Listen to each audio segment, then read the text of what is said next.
Squiz Kids acknowledges the traditional owners of the lands on which we podcast, the Turrbal and Kombumerri people.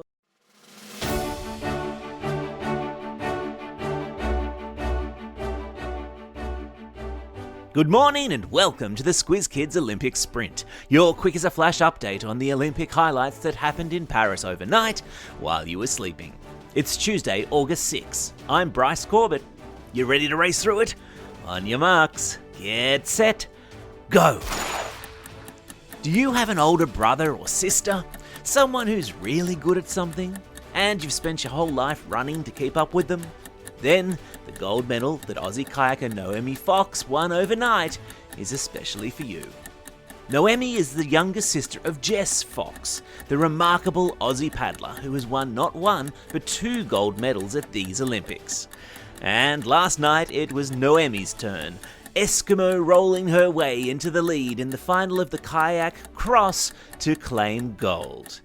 Their mum and dad must be bursting with pride. The swimming might be over, but the action in the pool continues, with both the Australian men's and women's water polo teams through to their quarterfinals. The Aussie women did it in style, beating the powerhouses of the sport Hungary yesterday, topping their group for a chance to now fight Greece for a medal in the quarterfinals. The Aussie men have made it all together a little bit harder for themselves, scraping into the quarters after a narrow loss last night to Japan. Come on, Aussies! And there will be much excitement at Pymble Ladies College, who I know are avid listeners of Squiz Kids, so a shout out to you all, as one of their own, the incredible Ellie Cole progressed into the women's 10-metre diving final overnight, alongside her Aussie teammate and hero, Melissa Wu. Ellie is in year 12 at PLC and is competing in her very first Olympics. Imagine that. And so to the medal tally. As we go to air this morning, China is on top with 21 gold medals, closely followed by the United States with 19. And will you look at that? Australia has climbed to 3rd position overall with 13 gold medals, 11 silver and 8 bronze. And that's the Olympic sprint for today. Now it's time for a very special episode of Squiz the World as we visit the birthplace of the Olympics, the wonderful country of Greece. This is a Squiz Kids podcast. Your fresh take on what's happening in the world around you.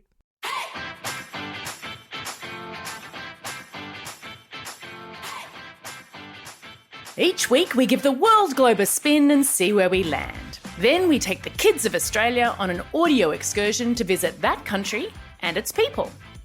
I'm Amanda Bauer, and today on Squiz the World we're visiting Greece. Way back in 1821, the people of Greece began an 8-year fight for independence against the Ottoman Empire, which listeners today might better know as Turkey, which had ruled Greece for 400 years. In 1829, the war was over and Greece was a free country.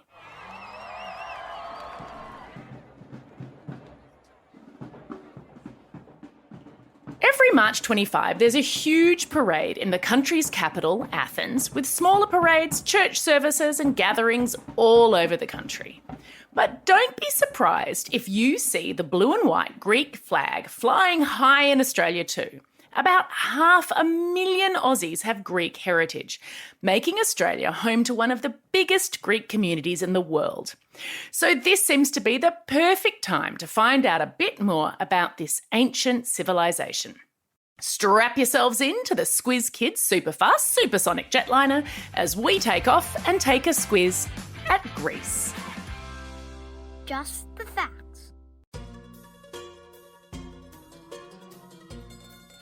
The first thing to know about Greece is its official name, the Hellenic Republic. The English word Greek actually comes from the Latin word for the country. In Greek, the country is called Ellada, which is a lot closer to Hellenic, isn't it? The Hellenic Republic shares borders with Albania, Bulgaria, Macedonia and Turkey. Its mainland is 80% mountainous, which will probably surprise a lot of people because Greece is best known for its 6,000 islands dotting the Aegean, Mediterranean and Ionian seas. Only about 200 of those islands are inhabited, and they are a massive tourist attraction. 17 million tourists visit Greece each year, which is almost double the country's population. About 20% of Greece's income as a country comes from tourism, which means the pandemic was especially tough. As a comparison, only about 3% of Australia's income comes from tourism.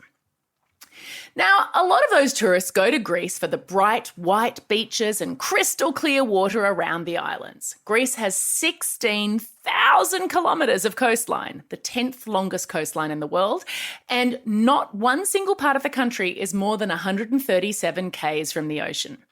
But another huge draw of going to Greece are the ancient ruins.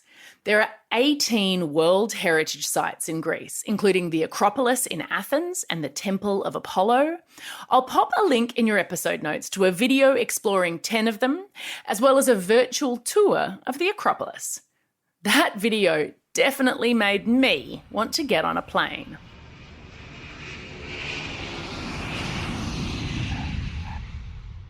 Whenever you travel, it's important to learn a few words in that country's language. It's a great way to show respect. So let's Learn the lingo.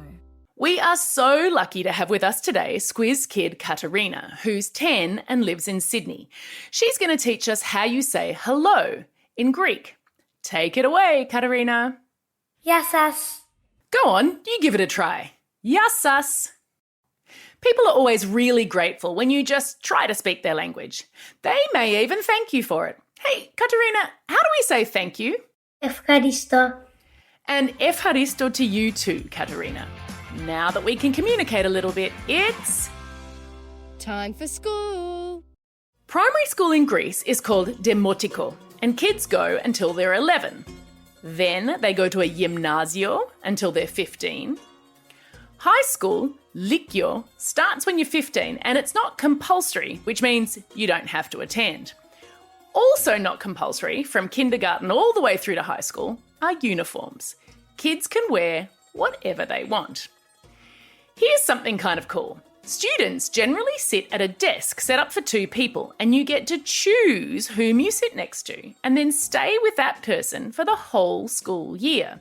Of course, if you make a poor choice or you don't work well together, the teacher can still move you. And often, the teachers will allow you to draw on your desk with texters to decorate it, as long as you clean it all off at the end of the year. Sounds fun, right?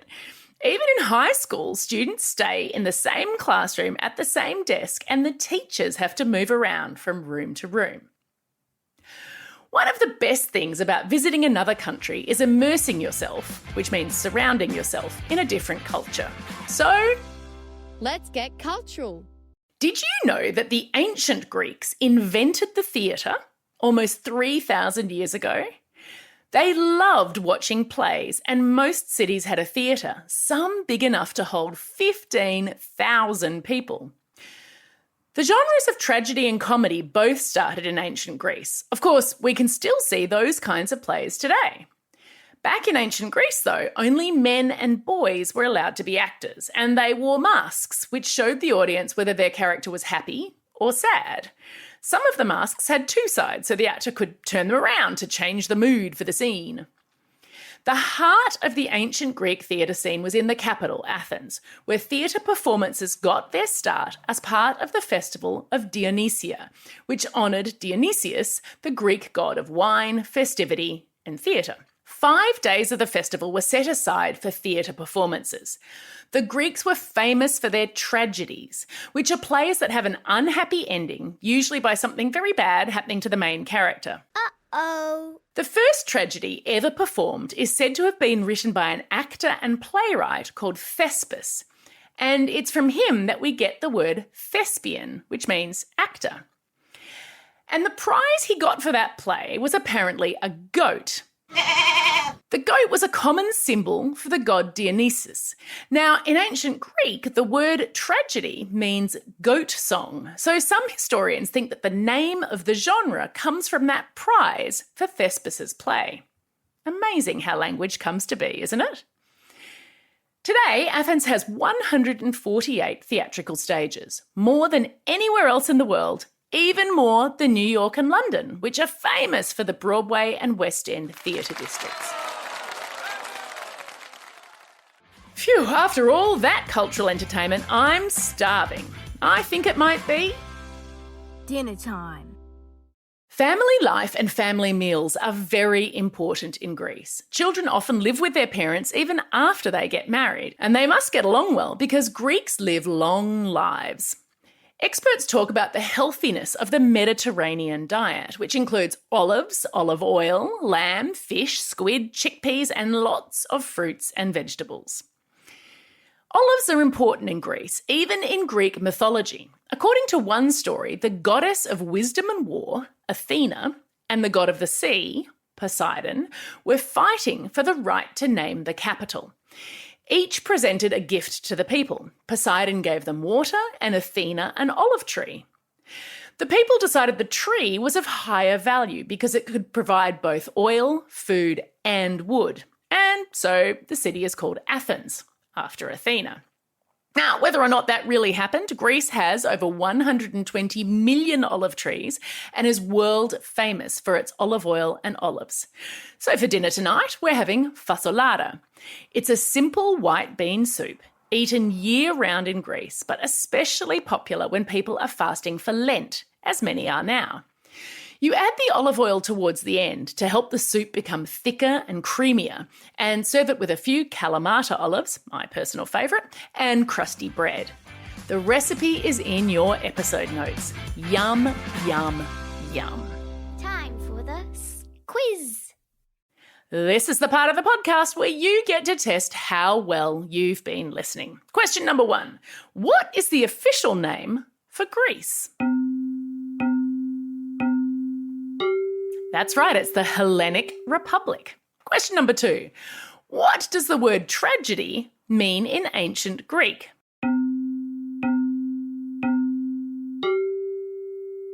Yeah, it's the goat song. And question number 3. What are school kids in Greece allowed to do with their desks?